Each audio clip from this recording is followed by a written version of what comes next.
Hello दोस्तों, स्वागत है आपके अपने यूट्यूब चैनल पीसीएस मेकर पे। मैं मनीष आर्या आज आप लोगों के लिए लेके आया हूँ बीपीएससी का टेस्ट, हमारा प्रैक्टिस टेस्ट 2 है। ठीक है फ्रेंड्स, अगर आप बीपीएससी या बिहार दरोगा एग्जाम आपका तैयारी कर रहे होंगे तो प्लीज़ आप इस वीडियो को जरूर देखिएगा, क्योंकि ये आपका जो 66वां जो बीपीएससी का जो एग्जाम होने वाला है उसके लिए फुल्ली टेस्ट है और ये एकदम टॉपिक्स बाय बेस्ड टेस्ट है। ठीक है फ्रेंड्स, और ये पूरे यूट्यूब में आपको ऐसा टेस्ट आपको नहीं मिलेगा, आप देख लीजिएगा। ठीक है, तो आते अपने पॉइंट पे। देखिए फ्रेंड्स, आज हमारा टेस्ट सीरीज का 2 में हम लोग को क्या पढ़ना है, तो भारत के इतिहास में फ्रेंड्स क्या क्या पढ़ना है देखिएगा।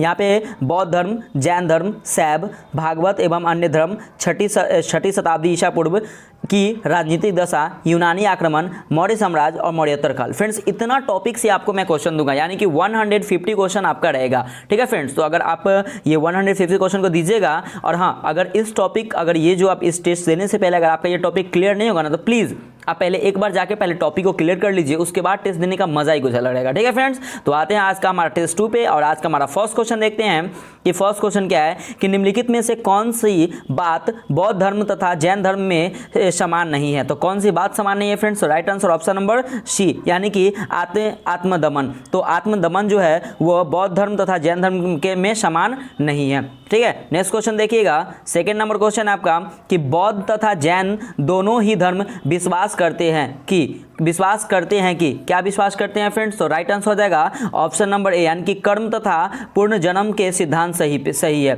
ठीक है, तो कर्म तथा पूर्ण जन्म के सिद्धांत सही है, इस पे वो लोग क्या करते थे, वो लोग विश्वास करते थे। ठीक है, नेक्स्ट क्वेश्चन देखिएगा। थर्ड नंबर क्वेश्चन है आपका कि श्रवण बेलगोला में गोमतेश्वर की विशाल प्रतिमा किसने स्थापित करवाई थी? तो किसने स्थापित कराई थी? तो right answer option number A, यानी कि चामुंड राय ने। तो चामुंड राय ने गोमतेश्वर की विशाल प्रतिमा श्रवण बेला में स्थापित करवाई थी। ठीक है फ्रेंड्स, नेक्स्ट क्वेश्चन देखिएगा। 4 नंबर क्वेश्चन है आपका कि जैन धर्म के संस्थापक है। तो जैन धर्म के संस्थापक कौन है? तो राइट आंसर हो जाएगा ऑप्शन नंबर, यानी कि ऋषभ देव, जिसको हम लोग आदिनाथ से के नाम से भी जानते हैं। तो जैन धर्म के संस्थापक कौन थे? तो ऋषभ देव जैन धर्म के संस्थापक थे। ठीक है, नेक्स्ट क्वेश्चन देखिएगा फ्रेंड्स। 5 नंबर क्वेश्चन है आपका कि महावीर स्वामी का जन्म कहाँ हुआ था? तो कहाँ हुआ था? तो राइट आंसर हो जाएगा ऑप्शन नंबर, यानी कि कुंडग्राम में। तो महावीर स्वामी जी का जन्म जो हुआ था वो कुंडग्राम में हुआ था। ठीक है, नेक्स्ट क्वेश्चन देखिएगा। 6 नंबर क्वेश्चन है आपका कि महावीर जैन की मृत्यु निम्नलिखित में से किस नगर में हुई? तो किस नगर में हुई फ्रेंड्स? तो राइट आंसर हो जाएगा ऑप्शन नंबर सी, यानी कि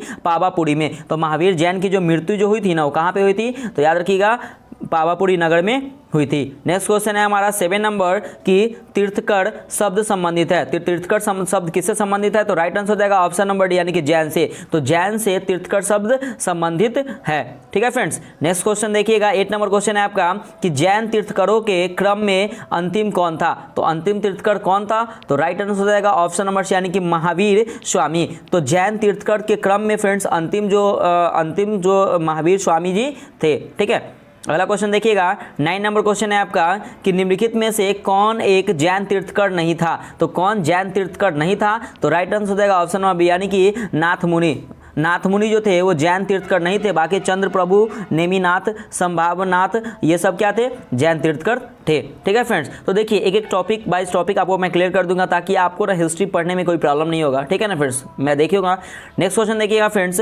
10 नंबर क्वेश्चन है आपका कि जैन धर्म में पूर्ण ज्ञान के लिए क्या शब्द है? तो पूर्ण ज्ञान के लिए क्या शब्द है फ्रेंड्स? तो राइट आंसर हो जाएगा ऑप्शन नंबर सी, यानी कि कैबलय। तो जैन धर्म में पूर्ण ज्ञान के लिए जो शब्द है वो कैबलय शब्द है। ठीक है, और फ्रेंड्स आप लोग कमेंट करके अपना स्कोर भी बताइएगा कि आप लोग का स्कोर क्या हुआ। ठीक है, प्लीज कमेंट जरूर कीजिएगा। नेक्स्ट क्वेश्चन है 11 नंबर कि अनुवर्त सिद्धांत का प्रतिपादन किया था। तो किसने किया था? तो राइट आंसर हो जाएगा ऑप्शन नंबर सी, यानी कि जैन धर्म में। तो फ्रेंड्स जैन धर्म में अनुवर्त सिद्धांत का प्रतिपादन किया था। ठीक है, नेक्स्ट क्वेश्चन देखिएगा। 12 नंबर क्वेश्चन है आपका कि स्यादवाद सिद्धांत है। तो स्यादवाद सिद्धांत क्या है? तो right answer option number C, यानी कि जैन धर्म का। तो स्यादवाद जो सिद्धांत है फ्रेंड्स वो क्या है? तो जैन धर्म का यह सिद्धांत है। ठीक है, अगला क्वेश्चन देखिएगा। 13 नंबर क्वेश्चन है आपका क्या है पे अनेकांतवाद। ठीक है, अनेकांतवाद निम्नलिखित में से किसका क्रोध सिद्धांत एवं दर्शन है? तो राइट आंसर हो जाएगा ऑप्शन नंबर बी, यानी कि जैन मत के। तो अनेकतावाद जो है निम्नलिखित में से जो है वो जैन मत क्रोध के सिद्धांत एवं दर्शन है। नेक्स्ट क्वेश्चन देखिएगा। 14 नंबर क्वेश्चन है आपका कि जैन दर्शन के अनुसार सृष्टि की रचना एवं पालन पोषण कैसे हुआ था? तो राइट आंसर हो जाएगा ऑप्शन नंबर यानी कि सार्वभौमिक विधान से हुआ है। तो सार्वभौमिक विधान से जैन दर्शन के अनुसार सृष्टि की रचना एवं पालन पोषण हुआ है। नेक्स्ट क्वेश्चन है 15 नंबर क्वेश्चन आपका कि जैन धर्म का आधारभूत बिंदु है। तो कौन बिंदु है? तो राइट आंसर ऑप्शन नंबर यानी कि अहिंसा। तो जैन धर्म का आधारभूत जो बिंदु है वो क्या है? तो अहिंसा है। ठीक है, नेक्स्ट क्वेश्चन है 16 नंबर क्वेश्चन है कि यापनीय किसका एक संप्रदाय था? तो यापनीय किसका एक संप्रदाय था? तो राइट आंसर हो जाएगा ऑप्शन नंबर बी यानी कि जैन धर्म का। तो जैन धर्म का यापनीय एक संप्रदाय था। ठीक है, नेक्स्ट क्वेश्चन देखिएगा 17 नंबर क्वेश्चन है आपका कि निम्नलिखित में से कौन सबसे पूर्वकालिक जैन ग्रंथ कहलाता है? तो कौन कहलाता है? तो right answer option number C यानी कि 14 पूर्व। तो फ्रेंड्स 14 पूर्व जो है वो सबसे पूर्वकालिक जैन ग्रंथ कहलाता है। ठीक है, नेक्स्ट क्वेश्चन है 18 नंबर आपका कि प्रारंभिक जैन साहित्य निम्नलिखित में से किस भाषा में लिखे गए हैं? तो किस भाषा में लिखे गए हैं फ्रेंड्स? तो हमारा जो राइट आंसर हो जाएगा वो ऑप्शन नंबर ए यानी कि अर्ध मगधी। तो अर्ध मगधी में प्रारंभिक जैन साहित्य भाषा लिखे गए हैं। ठीक है, नेक्स्ट क्वेश्चन देखिएगा 19 नंबर क्वेश्चन है आपका कि निम्नलिखित में से कौन सा आरंभिक जैन साहित्य का भाग नहीं है? तो कौन भाग नहीं है? तो राइट आंसर हो जाएगा ऑप्शन नंबर यानी कि थेरी गाथा। तो फ्रेंड्स थेरी गाथा जो है वो आरंभिक जैन साहित्य का भाग नहीं है। ठीक है, नेक्स्ट क्वेश्चन देखिएगा 20 नंबर क्वेश्चन है आपका कि निम्नलिखित में से कौन सा स्थल पार्श्वनाथ से संबंध होने के कारण जैन सिद्ध क्षेत्र माना जाता है? तो राइट आंसर हो जाएगा ऑप्शन नंबर यानी कि सम्मेद शिखर। तो सम्मेद शिखर जो है स्थल है जो पार्श्वनाथ से संबंध होने के कारण वो क्या हुआ था कि जैन सिद्ध क्षेत्र माना जाता है। ठीक है फ्रेंड्स, नेक्स्ट क्वेश्चन देखिएगा 21 नंबर क्वेश्चन है आपका कि जैन संप्रदाय में प्रथम विभाजन के समय श्वेतांबर संप्रदाय के संस्थापक थे। तो कौन इसके संस्थापक थे? तो राइट आंसर हो जाएगा ऑप्शन नंबर यानी कि शतुलवर्ध। ठीक है ना, शतुलवर्ध जो भद्र जो थे वो क्या थे? तो जैन संप्रदाय में प्रथम विभाजन के समय श्वेतांबर संप्रदाय के संस्थापक थे। ठीक है, अस्तुलभद्र। नेक्स्ट क्वेश्चन देखिएगा 22 नंबर क्वेश्चन है आपका कि किस जैन सभा में अंतिम रूप से श्वेतांबर आगम का संपादन हुआ? तो मतलब कहाँ पे संपादन हुआ फ्रेंड्स? तो राइट आंसर हो जाएगा ऑप्शन नंबर डी यानी कि पाटलिपुत्रा में। तो पाटलिपुत्रा जैन सभा में अंतिम रूप से श्वेतांबर आगम का ये संपादन हुआ। ठीक है, नेक्स्ट क्वेश्चन देखिएगा 23 नंबर क्वेश्चन है क्या कि भगवान महावीर का प्रथम शिष्य था। तो कौन था? तो राइट आंसर हो जाएगा ऑप्शन नंबर यानी कि जमाली। तो जमाली जो था भगवान महावीर का प्रथम शिष्य था। नेक्स्ट क्वेश्चन है 24 नंबर कि आजीवक संप्रदाय के संस्थापक थे। तो कौन थे इसके संस्थापक? तो राइट आंसर हो जाएगा ऑप्शन नंबर सी यानी कि मखली गोसाल। तो मखली गोसाल जो थे वो आजीवक संप्रदाय के संस्थापक थे। ठीक है, नेक्स्ट क्वेश्चन है 25 नंबर क्वेश्चन है क्या कि निम्नलिखित में से किसने प्रतिपादित किया कि भाग्य ही सब कुछ निर्धारित करता है, मनुष्य असमर्थ होता है? किसने कहा था? तो राइट आंसर हो जाएगा ऑप्शन नंबर सी यानी कि अजीवकों ने कहा था कि किया था कि भाग्य ही सब कुछ है निर्धारित करता है, मनुष्य असमर्थ होता है। ठीक है, तो right answer option number C हो जाएगा। नेक्स्ट क्वेश्चन देखिएगा फ्रेंड्स, नेक्स्ट क्वेश्चन है 26 नंबर कि बराबर की गुफाएं का उपयोग किसने आश्चर्य गृह के रूप में किया? तो किसने किया? तो राइट आंसर हो जाएगा ऑप्शन नंबर यानी कि आजीवकों ने। तो आजीवकों ने बराबर की गुफाओं का उपयोग आश्चर्य गृह के रूप में किया। किसने? तो आजीवकों ने। नेक्स्ट क्वेश्चन है 27 नंबर क्वेश्चन है आपका कि उत्तर प्रदेश में बौद्ध एवं जैनियों दोनों की प्रसिद्ध तीर्थस्थलीय है। तो कौन सा तीर्थस्थलीय प्रसिद्ध है? तो right answer option number B यानी कि कौशाम्बी। तो कौशाम्बी जो है वो उत्तर प्रदेश में बौद्ध एवं जैनियों दोनों की प्रसिद्ध तीर्थस्थल है। ठीक है, नेक्स्ट क्वेश्चन है 28 नंबर क्वेश्चन है आपका कि महान धार्मिक घटना महामस्तकाभिषेक निम्नलिखित में से किससे संबंधित है और यह किसके लिए की जाती है? किसके लिए की जाती है और किससे संबंधित है? तो राइट आंसर हो जाएगा ऑप्शन नंबर यानी कि बाहुबली के लिए। किसके लिए? तो बाहुबली के लिए की जाती है। ठीक है ना, नेक्स्ट क्वेश्चन देखिए फ्रेंड्स 29 नंबर क्वेश्चन है आपका 29 नंबर क्वेश्चन क्या कह रहा है क्या कि निम्नलिखित में से कौन सा प्राचीन भारत में शैव संप्रदाय था? कौन था शैव संप्रदाय था? तो राइट आंसर हो जाएगा ऑप्शन नंबर बी यानी कि मतमयूर जो है वह प्राचीन भारत में शैव संप्रदाय था। ठीक है, अगला क्वेश्चन देखिएगा 30 नंबर क्वेश्चन है आपका कि नैनार कौन थे? तो नैनार जो थे वो कौन थे? तो राइट आंसर हो जाएगा ऑप्शन नंबर यानी कि शैव थे। तो नैनार क्या थे? तो नैनार एक शैव थे। नेक्स्ट क्वेश्चन है 31 नंबर है कि भगवान संप्रदाय के विकास में किसका देन अत्यधिक था? तो किसका देन अत्यधिक था? तो राइट आंसर ऑप्शन नंबर यानी कि गुप्त का।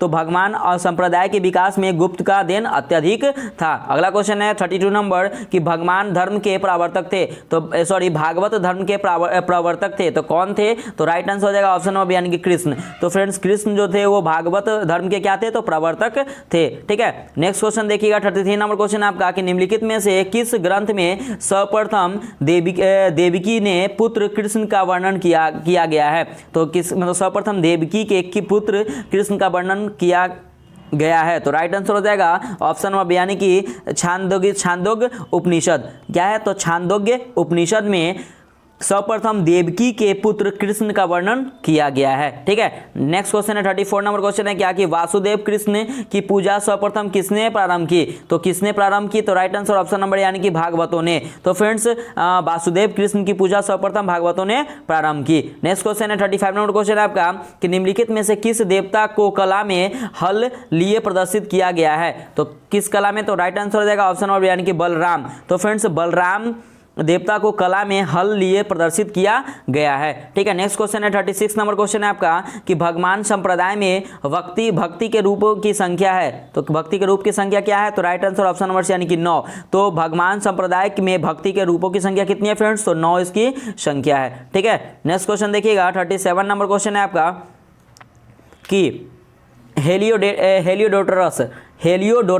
हेलियोडोरस का वेशनगर अभिलेख संदिग्ध है, मतलब संदिग्ध है किससे? तो राइट आंसर हो जाएगा ऑप्शन नंबर डी यानी कि केवल वासुदेव से। तो हेलियोडोरस का जो वेशनगर जो अभिलेख है संदिग्ध किससे है? तो केवल वासुदेव से संबंधित है। ठीक है, नेक्स्ट क्वेश्चन है 38 नंबर क्वेश्चन है आपका कि वेशनगर अभिलेख का हेलियोडोरस कहाँ का निवासी था? तो कहाँ का निवासी था? तो राइट आंसर हो जाएगा ऑप्शन नंबर बी यानी कि तक्षशिला का। तो वेशनगर अभिलेख का जो हेलियोडोरस जो था वह तक्षशिला का निवासी था। ठीक है, नेक्स्ट क्वेश्चन है आपका 39 नंबर क्वेश्चन है आपका कि भारत में आस्तिक और नास्तिक संप्रदायों में कौन सा विभेदक लक्षण है? तो कौन सा विभेदक लक्षण है? तो राइट आंसर हो जाएगा ऑप्शन नंबर सी यानी कि वेदों की प्रामाणिकता में आस्था। तो फ्रेंड्स 39 का ऑप्शन क्या हो जाएगा? ऑप्शन नंबर सी आपका राइट हो जाएगा। नेक्स्ट क्वेश्चन देखिएगा 40 नंबर क्वेश्चन है आपका। ठीक है, 40 नंबर क्वेश्चन देखिएगा कि निम्नलिखित में से कौन मोक्ष के साधन के रूप में जन्म कर्म तथा भक्ति को समान महत्व देता है? तो कौन देता है फ्रेंड्स? तो राइट आंसर हो जाएगा ऑप्शन नंबर सी यानी कि भागवत गीता। तो भागवत गीता में क्या है कि जन्म कर्म तथा भक्ति के समान महत्व सॉरी फ्रेंड्स, तो क्या होगा कि भागवत गीता में क्या होता है कि समान महत्व क्या होता है? मिलता है। ठीक है, नेक्स्ट क्वेश्चन देखिएगा 41 नंबर क्वेश्चन है आपका कि निम्नांकित में से कौन प्रस्थानत्रयी में सम्मिलित नहीं है? तो कौन इसमें से सम्मिलित नहीं है फ्रेंड्स? तो हमारा जो राइट आंसर हो जाएगा ऑप्शन नंबर ए यानी कि भागवत। तो फ्रेंड्स जो प्रस्थानत्रयी में भागवत जो है वो सम्मिलित नहीं है। ठीक है, नेक्स्ट क्वेश्चन है 42 नंबर क्वेश्चन है आपका कि यह प्राचीन स्थल मतलब वह प्राचीन स्थल जहां 60,000 मुनियों की सभा में संपूर्ण महाभारत कथा का वचन किया गया था, तो वो कौन सा है? तो राइट आंसर हो जाएगा ऑप्शन नंबर डी यानी कि नैमी पार्ण्य। तो नैमी पार्ण्य में क्या हुआ था कि 60,000 मुनियों की सभा में संपूर्ण महाभारत कथा का वाचन किया गया था। ठीक है, नेक्स्ट क्वेश्चन देखिएगा 43 नंबर क्वेश्चन है आपका कि रामायण के किस कांड में राम और हनुमान की पहली भेंट का वर्णन है? तो किस कांड में है? तो राइट आंसर हो जाएगा ऑप्शन नंबर यानी कि किष्किंधा कांड। तो किष्किंधा कांड में क्या है कि रामायण हनुमान जी और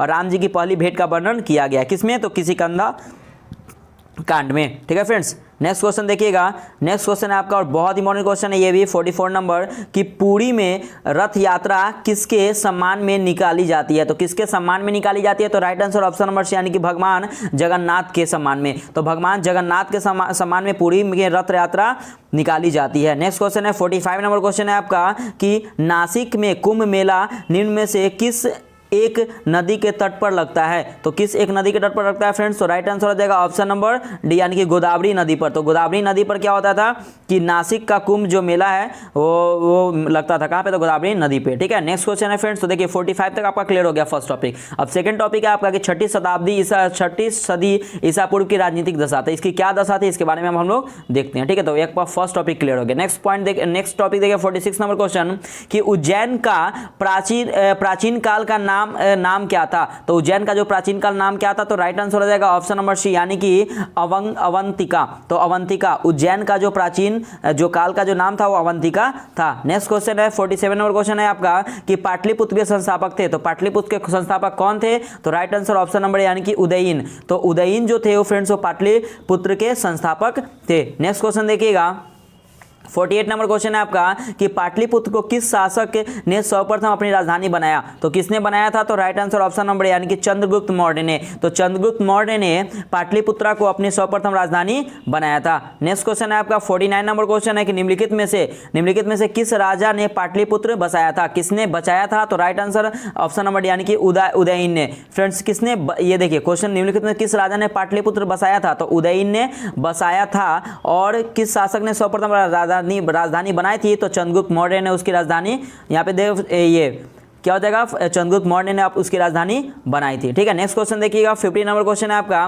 कि उदयन वासवदत्ता की दंत कथा संबंधित है। तो किससे संबंधित है? तो राइट आंसर हो जाएगा ऑप्शन नंबर यानी कि उज्जैन से। तो उदयन वासवदत्ता की इस दंत कथा संबंधित है उज्जैन से। ठीक है, नेक्स्ट क्वेश्चन है 51 नंबर क्वेश्चन है क्या कि प्रथम मगध साम्राज्य का उत्कर्ष किस शताब्दी में हुआ था? तो किस शताब्दी में हुआ था friends? Right answer option number यानी कि छठी शताब्दी ईसा पूर्व में। तो छठी शताब्दी ईसा पूर्व में प्रथम मगध साम्राज्य का उत्कर्ष हुआ था। ठीक है, नेक्स्ट क्वेश्चन देखिएगा 52 नंबर क्वेश्चन है आपका कि विश्व का पहला गणतंत्र वैशाली में किसके द्वारा स्थापित किया गया? तो किसके द्वारा स्थापित किया गया? तो right answer option number D यानी कि लिच्छवी। तो लिच्छवी के द्वारा विश्व का पहला गणतंत्र वैशाली में स्थापित किया गया था। ठीक है, किसके द्वारा? तो लिच्छवी के द्वारा। नेक्स्ट क्वेश्चन देखिएगा 53 नंबर क्वेश्चन है आपका कि ईसा पूर्व छठी शताब्दी में विश्व की प्रथम गणतंत्रात्मक व्यवस्था कहाँ थी? तो कहाँ थी? तो राइट आंसर हो जाएगा ऑप्शन नंबर ए यानी कि वैशाली में। तो जो छठी शताब्दी में जो छठी सदी में ईसा पूर्व में जो विश्व की प्रथम गणतंत्रात्मक जो व्यवस्था हुई थी कहाँ पे हुई थी? तो वैशाली में हुई थी। ठीक है, नेक्स्ट क्वेश्चन है 54 नंबर क्वेश्चन है कि छठी शताब्दी ईसा पूर्व के 16 महाजनपदों के विषय में निम्नलिखित में से किस बौद्ध ग्रंथ में सूचना मिलती है? तो राइट आंसर हो जाएगा ऑप्शन नंबर डी यानी कि अंगुरतर निकाय में। तो अंगुरतर निकाय में क्या होता है कि 16 महान जनपदों के विषय में निम्नलिखित में से बौद्ध ग्रंथ में सूचना मिलती है। ठीक है, नेक्स्ट क्वेश्चन है 55 नंबर क्वेश्चन है आपका कि महाभारत के अनुसार उत्तरी पांचाल की राजधानी स्थित थी। तो क्या राजधानी स्थित थी फ्रेंड्स? तो राइट आंसर हो जाएगा ऑप्शन नंबर सी यानी कि अहिच्छत्र में। ठीक है, तो महाभारत के अनुसार उत्तरी पंचाल की राजधानी स्थित कहाँ थी? तो अहिच्छत्र छत्र में। ठीक है, अहिच्छत्र में मिलती थी। नेक्स्ट क्वेश्चन है 56 नंबर कि छठी शताब्दी ईसा पूर्व में सुक्तिमती राजधानी थी। तो सुक्तिमती किसकी राजधानी थी? तो right answer option number C यानी कि चेदी की। तो छठी शताब्दी ईसा पूर्व में सुक्तिमती जो राजधानी तो किसकी थी? तो चेदी की राजधानी थी। नेक्स्ट क्वेश्चन है 57 नंबर कि गोदावरी नदी के तट पर स्थित महाजनपद था। तो क्या कौन सा महाजनपद था? तो friends right answer option number C यानी कि अस्सक जो था वो गोदावरी नदी के तट पर स्थित महाजनपद था। ठीक है, नेक्स्ट क्वेश्चन है आपका 58 नंबर क्वेश्चन है कि मगध की राजधानी कौन सी थी? तो मगध की राजधानी कौन सी थी? तो राइट आंसर हो जाएगा ऑप्शन नंबर सी यानी कि गिरिव्रज यानी कि राजगिरी, जिसको हम लोग गिरिव्रज के नाम से भी जानते हैं। ऑप्शन में गिरिव्रज रहे तो डरिएगा नहीं, गिरिव्रज हो जाएगा, राजगिरी हो जाएगा। ठीक है, नेक्स्ट क्वेश्चन है 59 नंबर कि निम्नलिखित में से कौन एक मगध साम्राज्य की राजधानी नहीं रहा? तो कौन नहीं रहा? तो राइट आंसर ऑप्शन नंबर यानी कि कौशाम्बी। तो फ्रेंड्स जो कौशाम्बी जो है मगध साम्राज्य की राजधानी नहीं रहा। ठीक है, नेक्स्ट क्वेश्चन है आपका 60 नंबर क्वेश्चन देखिएगा कि प्राचीन श्रावस्ती का नगर विन्यास किस आकृति का है? तो किस आकृति का है फ्रेंड्स? तो देखिएगा इसका ऑप्शन है, एक बार देख लीजिएगा। देखिएगा तो किस आकृति का है फ्रेंड्स? तो हमारा जो 60 नंबर क्वेश्चन का ऑप्शन होगा ऑप्शन नंबर बी यानी कि अर्धचंद्राकार। तो जो मतलब इसका जो आवृत्ति कैसा था? तो अर्धचंद्राकार इसकी प्राकृति था। ठीक है, नेक्स्ट क्वेश्चन है 61 नंबर क्वेश्चन है आपका कि मगध के किस प्रारंभिक शासक ने राज्यारोहण के लिए अपने पिता की हत्या की एवं स्वयं इसी कारणवश अपने पुत्र द्वारा मारा गया। तो कौन था? तो राइट आंसर हो जाएगा ऑप्शन नंबर बी यानी कि अजातशत्रु। तो अजातशत्रु जो थे वह प्रारंभिक शासन में राज्यारोहण के लिए अपने पिता की हत्या की एवं स्वयं इसी कारणवश अपने पुत्र द्वारा मारा गया। ठीक है, कौन? तो अजातशत्रु। नेक्स्ट क्वेश्चन है आपका 62 नंबर क्वेश्चन है कि नंद वंश के पश्चात मगध पर किस राजवंश ने शासन किया? तो किस राजवंश ने शासन किया? तो right answer option number A यानी कि मौर्य ने। तो नंद वंश के पश्चात मगध पर जो मौर्य वंश राजवंश ने शासन किया। नेक्स्ट क्वेश्चन है आपका 63 नंबर क्वेश्चन है कि गौतम बुद्ध के समय का प्रसिद्ध वैद्य जीवक किसके दरबार से संबंधित था? तो किसके दरबार से संबंधित था फ्रेंड्स? तो हमारा जो राइट आंसर हो जाएगा ऑप्शन नंबर यानी कि बिंबिसार। तो वो किससे संबंधित था? तो बिंबिसार से संबंधित था। ठीक है फ्रेंड्स, नेक्स्ट क्वेश्चन देखिएगा। अब देखिए यूनानी का आक्रमण। अब यूनानी का आक्रमण से जितने भी क्वेश्चन रहेंगे ना, मैं वो सब क्वेश्चन इसमें है इंक्लूड है।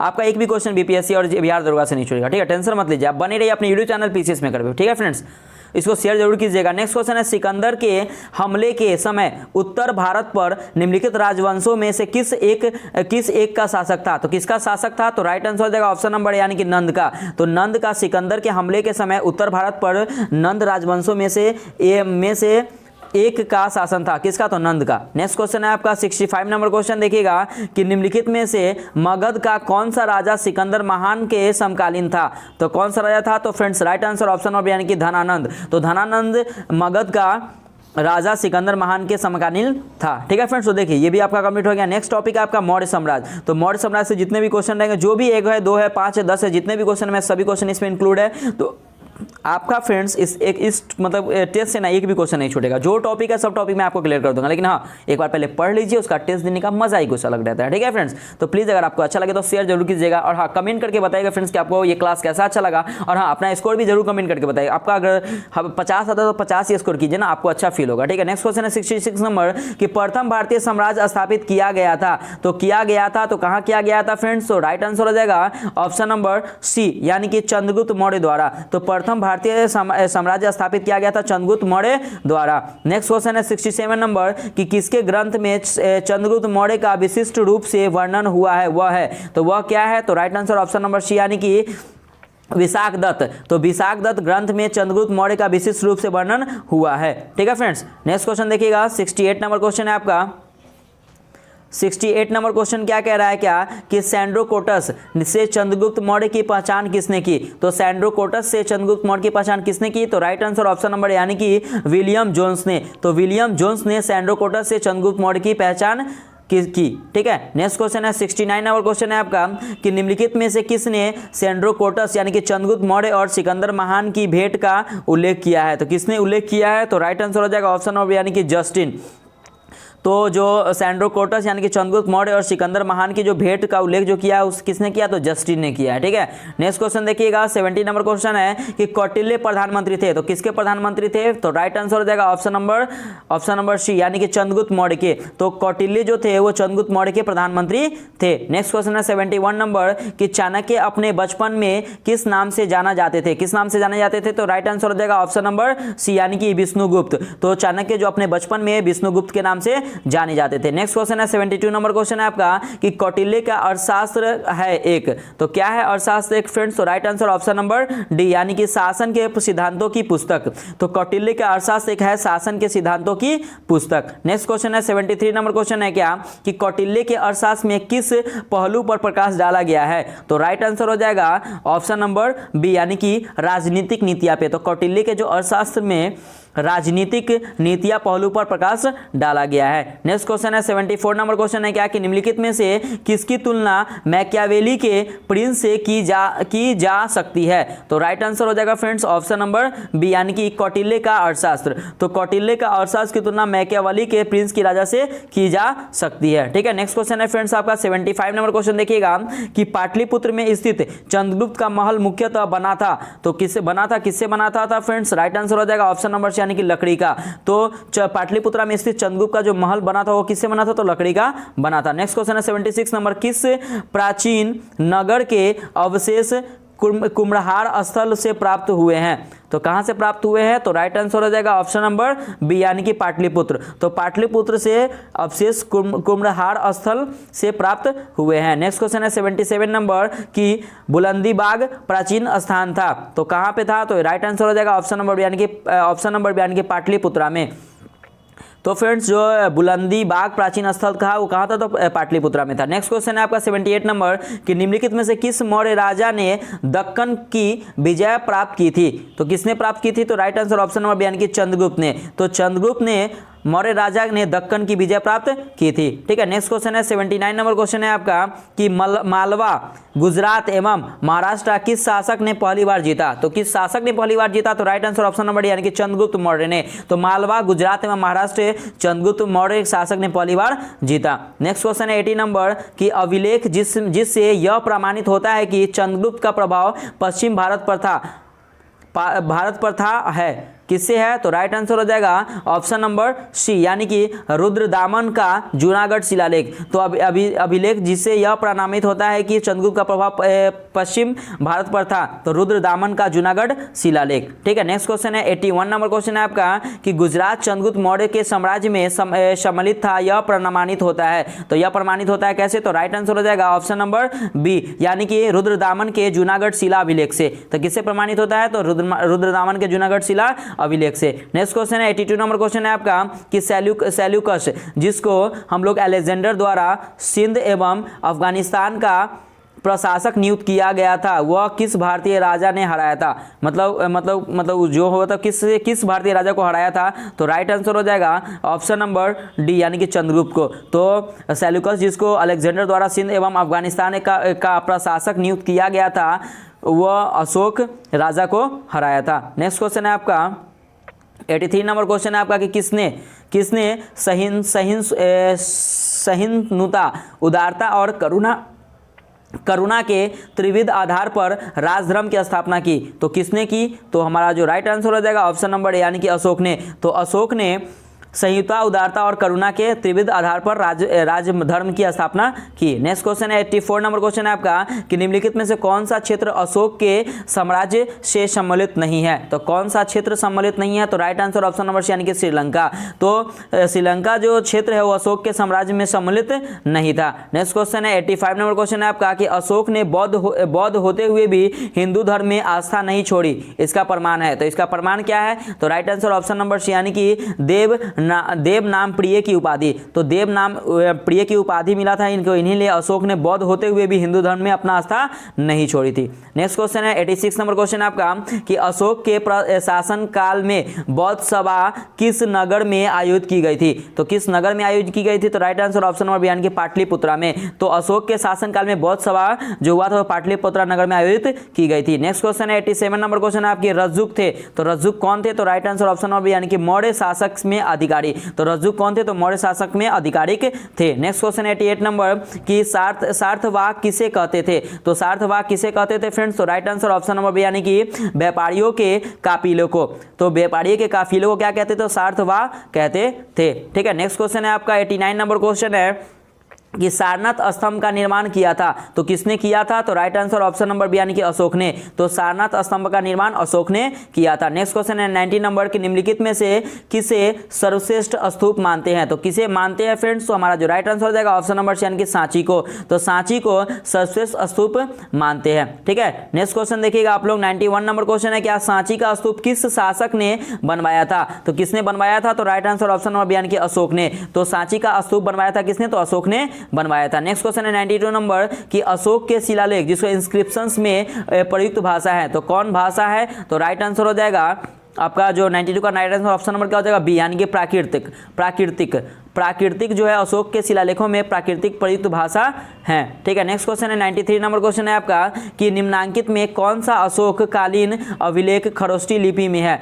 तो कौन खरोष्टी लिपि में है? तो राइट आंसर हो जाएगा ऑप्शन नंबर सी यानी कि शाहबाजगढ़ी शाहबाजगढ़ी। तो शाहबाजगढ़ी जो है वो अशोक कालीन अभिलेख खरोष्टी लिपि में है क्या, तो शाहबाजगढ़ी। नेक्स्ट क्वेश्चन है 94 नंबर है आपका कि पत्थर पर प्राचीनतम शिलालेख किस भाषा में थे, तो किस भाषा में थे फ्रेंड्स, तो हमारा जो राइट आंसर हो जाएगा ऑप्शन नंबर सी यानी कि प्राकृत, प्राकृत भाषा में थे। पत्थर पर प्राचीनतम शिलालेख जो थे वह प्राकृत भाषा में थे। नेक्स्ट क्वेश्चन है 95 नंबर क्वेश्चन है आपका कि ब्राह्मणी लिपि का प्रथम उद्वाचन किस पर उत्कीर्ण अक्षरों से किया गया, तो किससे किया गया, तो राइट आंसर ऑप्शन नंबर यानी कि पत्थर की पट्टियों पर। तो फ्रेंड्स पत्थर की पट्टियों पर ब्राह्मी लिपि का प्रथम उद्वाचन किया गया। नेक्स्ट क्वेश्चन है 96 नंबर क्वेश्चन है आपका कि अशोक के शिलालेखों को सर्वप्रथम किसने पढ़ा था, तो किसने पढ़ा था, तो राइट आंसर ऑप्शन नंबर यानी कि जेम्स प्रिंसेप ने। तो जेम्स प्रिंसेप ने अशोक के शिलालेख को सर्वप्रथम पढ़ा था। नेक्स्ट क्वेश्चन है 97 नंबर की ब्राह्मी लिपि को सर्वप्रथम किसने पढ़ा, तो ब्राह्मी लिपि को सर्वप्रथम किसने पढ़ा, तो राइट आंसर हो जाएगा ऑप्शन नंबर यानी कि जेम्स प्रिंसेप ने। तो जेम्स प्रिंसेप ने ही ब्राह्मी लिपि को सर्वप्रथम पढ़ा था। 98 नंबर क्वेश्चन है आपका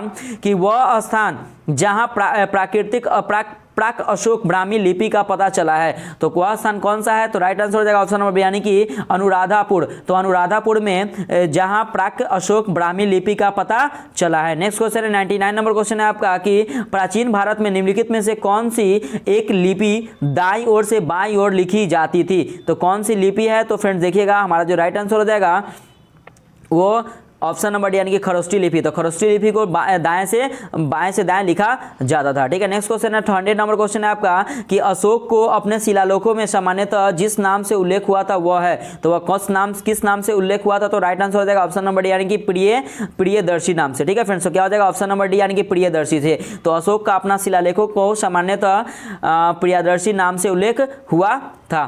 ठीक है फ्रेंड्स, नेक्स्ट क्वेश्चन देखिएगा। ठीक है फ्रेंड्स, तो देखिएगा 101 नंबर क्वेश्चन है आपका कि निम्नलिखित में से किस एक अभिलेख में अशोक के व्यक्तिगत नाम का उल्लेख मिलता है, तो किस अभिलेख में मिलता है फ्रेंड्स, तो हमारा जो राइट आंसर हो जाएगा ऑप्शन नंबर डी यानी कि मौस्की। तो मौस्की अभिलेख में क्या होता है कि मौस्की अभिलेख में फ्रेंड्स अशोक के व्यक्तिगत नाम का उल्लेख मिलता है। नेक्स्ट क्वेश्चन है 102 नंबर क्वेश्चन है आपका कि निम्नलिखित अभिलेखों में से किस लेख में अशोक नाम उल्लेखित है, तो किस में उल्लेखित है फ्रेंड्स, तो राइट आंसर हो जाएगा ऑप्शन नंबर डी यानी कि मौस्की का लघु शिलालेख।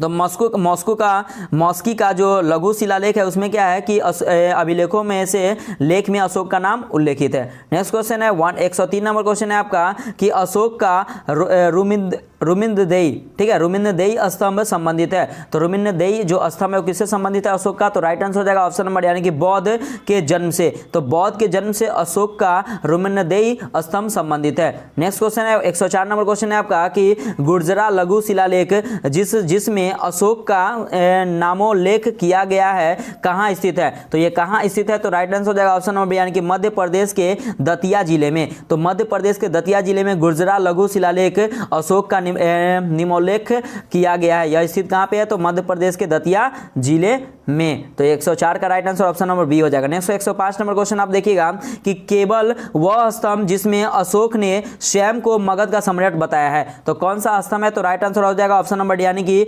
भ्रांबु स्तंभ। तो भ्रांबु जो स्तंभ है वह अशोक ने स्वयं को मगध का सम्राट बताया था। ठीक है। नेक्स्ट क्वेश्चन फ्रेंड्स देखिएगा 106 नंबर क्वेश्चन है आपका कि कालसी क्या है, तो कालसी प्रसिद्ध है। तो कालसी प्रसिद्ध किसके लिए है, तो राइट आंसर हो जाएगा ऑप्शन नंबर सी यानी कि अशोक के शिलालेखों के कारण। तो कालसी प्रसिद्ध है अशोक के शिलालेखों के कारण। नेक्स्ट क्वेश्चन है 107 नंबर क्वेश्चन है कि उत्तराखंड में सम्राट अशोक के शिलालेखों की एक प्रति कहाँ मिली है, तो कहाँ मिली है, तो राइट आंसर हो जाएगा ऑप्शन नंबर यानी कि कालसी में। तो उत्तराखंड में सम्राट अशोक के शिलालेखों की एक प्रति कालसी में मिली है। नेक्स्ट क्वेश्चन है 108 नंबर क्वेश्चन है आपका क्या कि कलिंग युद्ध का विजय तथा क्षत्रियों का वर्णन अशोक ने किस शिलालेख यानी कि रॉक एडिक्ट में है, तो किस शिलालेख में है, तो राइट आंसर हो जाएगा ऑप्शन नंबर डी यानी कि शिलालेख 13। शिलालेख 13 में क्या है कि कलिंग युद्ध की विजय तथा क्षत्रियों का वर्णन अशोक के शिलालेख 13 में है। ठीक है। नेक्स्ट क्वेश्चन है 109 नंबर क्वेश्चन है क्या कि निम्नलिखित में से किस दक्षिणी राज्य का उल्लेख अशोक के अभिलेखों में नहीं है, तो राइट आंसर हो जाएगा ऑप्शन नंबर डी यानी कि सातवाहन। तो सातवाहन में इसका उल्लेख नहीं है। नेक्स्ट क्वेश्चन है 110 नंबर क्वेश्चन है आपका कि टालेमी फिलाडेल्फस जिसके साथ अशोक ने राजनय संबंध थे। राजनय संबंधित कहाँ का था शासक था, तो शासक कहाँ का था, तो राइट आंसर ऑप्शन नंबर है कि मिस्र का। तो जो डालेमी जो फिलाडेल्फस जिसके साथ अशोक का राजनय संबंध था वो कहाँ के शासक था, तो याद रखिएगा मिस्र का शासक था। नेक्स्ट क्वेश्चन है 111 नंबर क्वेश्चन है आपका कि अशोक का समकालीन तुर्मै कहाँ का राजा था, तो कहाँ का राजा था, तो राइट आंसर हो जाएगा ऑप्शन नंबर यानी कि मिस्र का। तो अशोक का जो समकालीन तुर्मै जो राजा था वो मिस्र का राजा था। ठीक है, नेक्स्ट क्वेश्चन देखिएगा 112 नंबर कि निम्नलिखित में से किस राजवंश के शासकों के सुदूर देशों जैसे सीरिया एवं मिस्र के साथ राजकीय संबंध थे, तो किसके संबंध थे, राइट आंसर हो जाएगा ऑप्शन नंबर यानी कि मौर्य का। तो मौर्य का संबंध सीरिया एवं मिस्र के साथ राजकीय संबंध थे। नेक्स्ट क्वेश्चन है 113 नंबर कि प्रसिद्ध यूनानी राजदूत मेगास्थनीज भारत में किसके दरबार में आए थे, तो किसके दरबार में आए थे, तो राइट आंसर ऑप्शन नंबर यानी कि चंद्रगुप्त मौर्य के।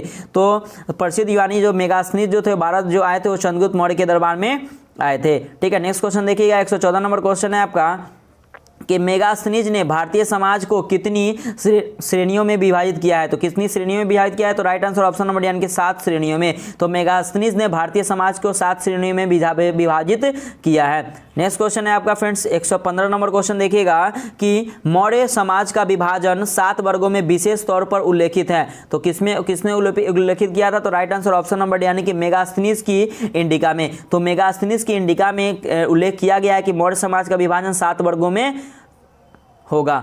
नेक्स्ट क्वेश्चन है 116 नंबर क्वेश्चन देखिएगा कि वह स्रोत जिसमें पाटलिपुत्र के प्रशासन का वर्णन उपलब्ध है वह कौन सा है, तो राइट आंसर हो जाएगा ऑप्शन नंबर सी यानी कि इंडिका। तो इंडिका में पाटलिपुत्र के प्रशासन का वर्णन उपलब्ध है। नेक्स्ट क्वेश्चन है 117 नंबर क्वेश्चन है आपका कि निम्नलिखित में से कौन स्रोत मौर्यों के नगर प्रशासन का विस्तृत विवरण प्रस्तुत करता है, तो फ्रेंड्स हमारा जो राइट आंसर हो जाएगा ऑप्शन नंबर यानी कि मेगास्थनीज की इंडिका। तो मेगास्थनीज की इंडिका जो है मौर्य के नगरों प्रशासन का विस्तृत विवरण प्रस्तुत कराता है। नेक्स्ट क्वेश्चन है 118 नंबर क्वेश्चन देखिए कि मेगास्थनीज की पुस्तक का नाम क्या है, तो राइट आंसर हो जाएगा ऑप्शन नंबर डी यानी कि इंडिका। तो मेगास्थनीज की पुस्तक का नाम क्या है, तो इंडिका उसका नाम है। नेक्स्ट क्वेश्चन 119 नंबर कि भाग एवं बलि थे, तो भाग एवं बलि क्या थे, तो राइट आंसर हो जाएगा ऑप्शन नंबर यानी कि राजस्व के स्रोत। तो राजस्व के स्रोत भाग एवं बलि थे। नेक्स्ट क्वेश्चन 120 नंबर कि मौर्य काल में भूमि कर जो कि राज्य की आय का मुख्य स्रोत था किस अधिकारी द्वारा एकत्रित किया जाता था, तो किसके द्वारा एकत्रित किया जाता था फ्रेंड्स, तो right answer option number C यानी कि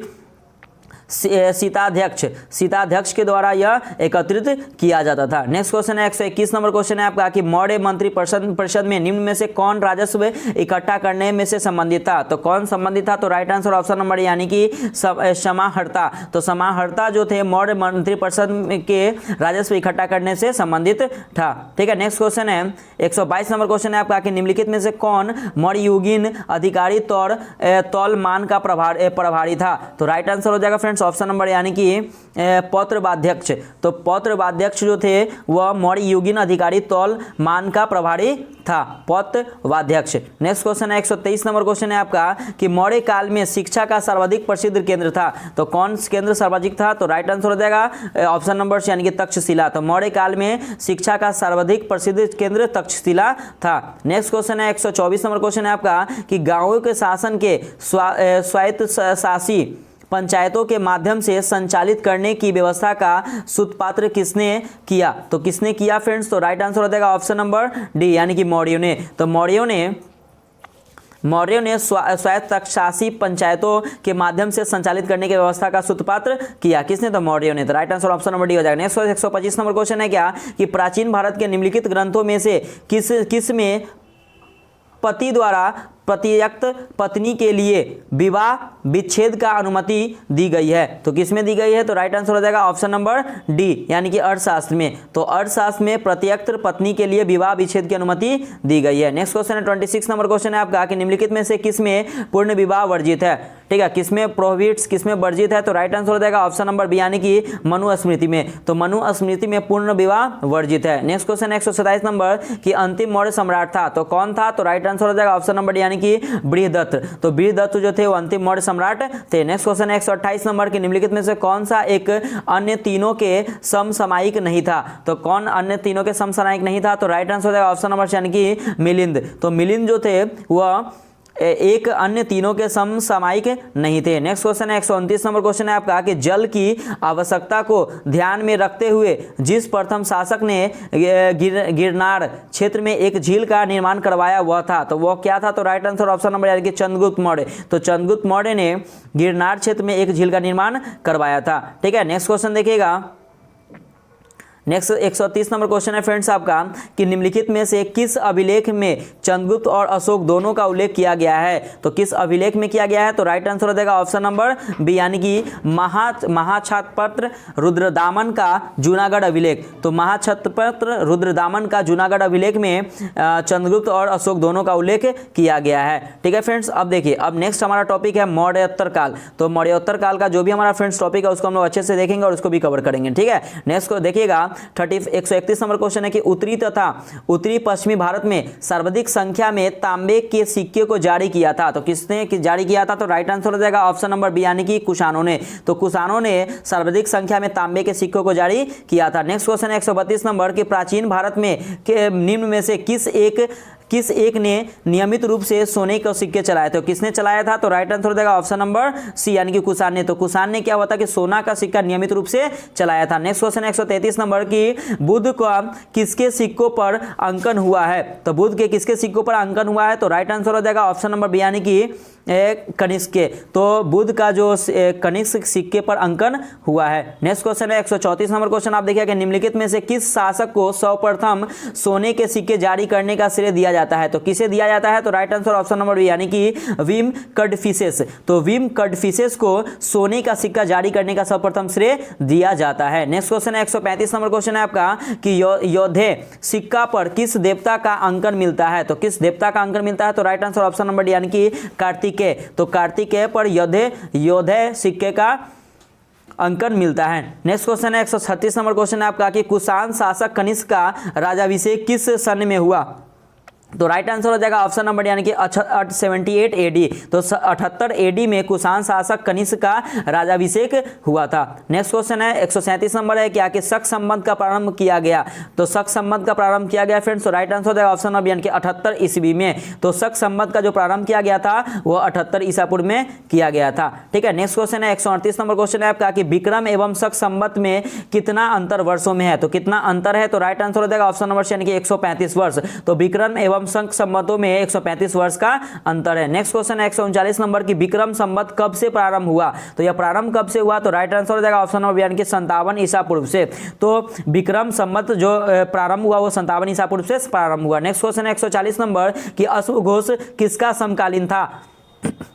तो राइट आंसर हो जाएगा ऑप्शन नंबर सी यानी कि कनिष्क का। तो अश्वघोष जो समकालीन था वो कनिष्क का समकालीन था। नेक्स्ट क्वेश्चन है 141 नंबर कि निम्नलिखित में से कौन सा एक कनिष्क के दरबार से संबंध नहीं था? तो कौन संबंध नहीं था? तो राइट आंसर हो जाएगा ऑप्शन नंबर यानी कि पतंजलि। तो पतंजलि जो थे वो कनिष्क के दरबार किसके संबंध नहीं था। नेक्स्ट क्वेश्चन है 142 नंबर कि निम्नलिखित में से कौन कनिष्क प्रथम के दरबार में नहीं गया था? तो कौन नहीं गया था? तो राइट आंसर हो जाएगा ऑप्शन नंबर डी यानी कि विशाखा दत्त। तो विशाखा दत्त जो थे वो कनिष्क प्रथम के दरबार में नहीं गया था। नेक्स्ट क्वेश्चन है 143 नंबर है कि शुंग वंश के बाद किस वंश ने भारत पर राज किया? तो किसने राज किया? तो राइट आंसर हो जाएगा ऑप्शन नंबर सी यानी कि कण्वा, जिसको हम लोग कण्व बोलते हैं। तो कण्वा ने शुंग वंश के बाद भारत पर राज किया। नेक्स्ट क्वेश्चन 144 नंबर है कि मौर्य के बाद दक्षिण भारत में सबसे प्रभावशाली राज्य था। तो कौन सबसे प्रभावशाली राज्य था? तो ऑप्शन नंबर ए यानी कि सातवाहन। तो सातवाहन जो थे वो मौर्य के बाद दक्षिण भारत के सबसे प्रभावशाली राज्य था। नेक्स्ट क्वेश्चन है 145 नंबर कि सिमुक निम्न वंशों में से किसका संस्थापक था? तो किसका संस्थापक था? तो राइट आंसर हो जाएगा ऑप्शन नंबर यानी कि सातवाहन का। तो सिमुक निम्न वंशों में से सातवाहन का संस्थापक था। नेक्स्ट क्वेश्चन 146 नंबर है क्या किस चीनी जनरल ने कनिष्क को हराया था? तो किसने हराया था चीनी जनरल ने? तो राइट आंसर हो जाएगा ऑप्शन नंबर ए यानी कि पान चाव ने कनिष्क को हराया था। चीनी यात्री जो थे वो कनिष्क को क्या किया था? हराया था। ठीक है फ्रेंड्स, देखिएगा नेक्स्ट क्वेश्चन आप देखिएगा कि 147 नंबर क्वेश्चन आपका क्या कह रहा है क्या कि कला की गंधारा शैली निम्न समय में फली फूली। तो किस समय में फली फूली थी? तो राइट आंसर हो जाएगा ऑप्शन नंबर यानी कि कुषाणों के समय में। तो कुषाणे के समय में कला की गंधार शैली निम्न समय में फली फूली थी। नेक्स्ट क्वेश्चन है 148 नंबर क्वेश्चन है आपका कि अफगानिस्तान का बामियान प्रसिद्ध था। तो जो अफगानिस्तान का जो बामियान प्रसिद्ध था, राइट आंसर हो जाएगा ऑप्शन नंबर डी यानी कि युद्ध प्रतिमा के लिए। तो अफगानिस्तान को जो बामियान प्रसिद्ध था युद्ध प्रतिमा जो बुद्ध प्रतिमा के लिए, युद्ध नहीं, बुद्ध प्रतिमा के लिए अफगानिस्तान का बामियान प्रसिद्ध था। नेक्स्ट क्वेश्चन है 149 नंबर क्वेश्चन है आपका कि जो कला शैली भारतीय और यूनानी ग्रीक आकृति का सम्मिश्रण है उसे कहते हैं, उसे क्या कहते हैं? तो राइट आंसर देगा ऑप्शन नंबर यानी कि गंधार। उसे हम लोग क्या कहते हैं फ्रेंड्स? तो हम लोग गंधार कहते हैं। और आज का हमारा लास्ट क्वेश्चन है, देखिएगा 150 यानी कि 150 नंबर क्वेश्चन है कि प्राचीन कला के भारत पर आक्रमणों के संबंध में निम्नलिखित में से कौन सा एक सही कालानुक्रम है? तो इसमें से कौन सही है उसको बताना है। तो फ्रेंड्स हमारा जो राइट आंसर हो जाएगा वो ऑप्शन नंबर यानी कि यूनानी, शक और कुषाण। तो ये संबंध जो है वो सही क्रम प्राचीन काल से भारत पर आक्रमणों का है। ठीक है फ्रेंड्स, तो देखिए इसी के साथ जो आपका जो 150 का टॉप 250 जो आप बीपीएससी या बिहार दौरा एग्जाम के लिए तैयारी कर रहे हैं तो उसके लिए बहुत ज़्यादा इंपॉर्टेंट है, तो इस टेस्ट को जरूर दीजिएगा फ्रेंड्स। इस टेस्ट को देने से पहले आप क्या कीजिएगा ना, तो पहले आप इस टॉपिक को पढ़ लीजिएगा ताकि आप लोग को टेस्ट में मजा ही कुछ अलग रहेगा। ठीक है फ्रेंड्स, तो प्लीज़ अगर आपको वीडियो अच्छा लगे तो प्लीज़ हाँ, आप लोग का अगर रिस्पॉन्स अच्छा है तो मैं ये वीडियो कंटिन्यू रखूंगा और अच्छे से रखूंगा। ठीक है फ्रेंड्स, तो मिलते हैं कल फिर एक नया वीडियो नया प्रैक्टिस सेट के साथ। बाय बाय, जय हिंद दोस्तों।